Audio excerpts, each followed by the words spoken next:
Good afternoon. My name is Robert Salas. In 1967, I was a first lieutenant stationed at Malmstrom Air Force Base, Montana. I was a missile launch officer, and on March 24th, 1967, I was on duty at what we called Oscar Flight. It is a underground capsule, hardened site, about 60 feet underground. We had security guards topside. The main guard is called a flight security controller. My commander at the time was Lieutenant Fred Mywald, now retired Colonel Fred Mywald. Sometime in the evening hours on March 24th, I received a call from one of my topside guards, the flight security controller, stating that they had been observing strange lights in the sky making odd maneuvers and wanted to report it. I thought it was kind of a strange report, but I took it seriously. You have to understand we were protecting nuclear weapons, and the reports we generally got were very professional. At any rate, I kind of dismissed the call. He called back about 5 minutes later. This time he was screaming into the phone saying they're looking at an object, a red glowing object hovering just above our front gate. This object was about 30 feet in diameter. He couldn't make out too much of the details of the object, only that it was pulsating, and he had all the guards out there. He was very frightened. Wanted me to give him direction. I think I said something like, make sure nothing comes inside the perimeter fence. He immediately hung the phone up. I went to wake my commander, Fred Mywald, who was taking a rest break.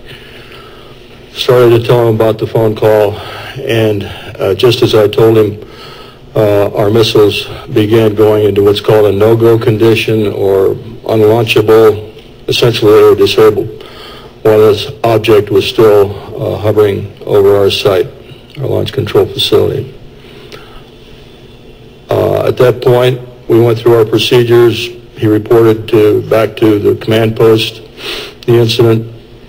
We also had some security lights, meaning security incursions at some of the launch facilities.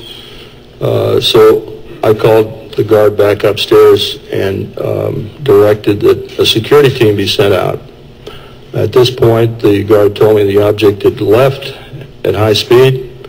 Again, silent, no noise. The security guards got out to the launch facility and reported back that they were seeing this object again. They also lost radio contact.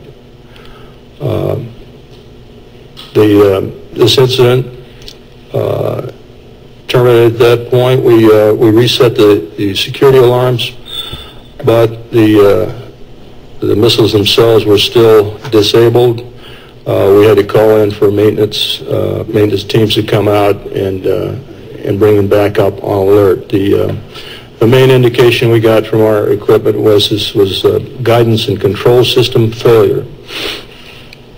I want to emphasize that the security people upstairs had no control authority over. They had no equipment up there, no ability to affect any kind of system shutdown on our missiles. All the control systems were underground.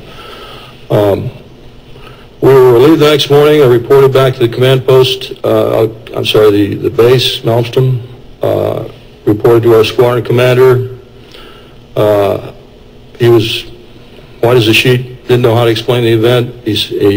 I asked him specifically if it could have been an Air Force exercise, and he assured me that it was not an Air Force exercise. There was also a member of the Air Force Office of Special Investigations in the room. He ordered us to not ever talk about this. I even signed a non-disclosure statement to that effect. This was, and I didn't talk about it until 1994. I was able to come across a little paragraph in a book called Above Top Secret by Timothy Good. And on page 301 of that book, there's a short paragraph about missiles being shut down while UFOs were overhead. At that point, with the help of Mr. James Klotz, my investigator, we requested the Air Force to send us documents about this shutdown, not mentioning the word UFO. We did get the Air Force to declassify what we'll call the Echo Flight incident. Let me back up a little bit. During the report to the command post, my commander, Fred Mywall, turned to me and said the same thing happened at another site. At the time, I thought he meant that evening, but it turns out the same thing had happened a week earlier at another site, and he was probably referring to the Echo Flight. At any rate, at that point, when we got the Echo Flight incident declassified, I felt I was able to come forward and start talking about it because I thought that's where I was. It wasn't until later I found out it was an Oscar flight, and I realized that not only our flight had gone down, 10 missiles, but the Echo Flight also went down about a week earlier on March 16th. We had extensive documentation on the Echo Flight incident that we received from the Air Force under Freedom of Information Act. We have the testimony of Walt Fiegel, who was the Deputy Missile Crew Commander at Echo Flight. I have a couple letters from the Commander, Eric Carlson. Colonel Mywald gave me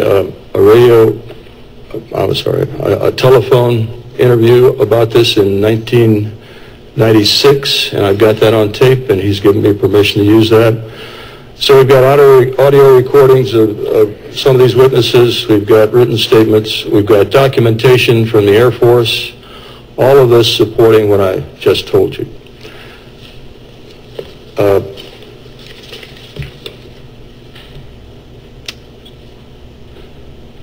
I'll have more to say a little bit later about where I think we should go from here, but right now I'll turn it over to the next speaker.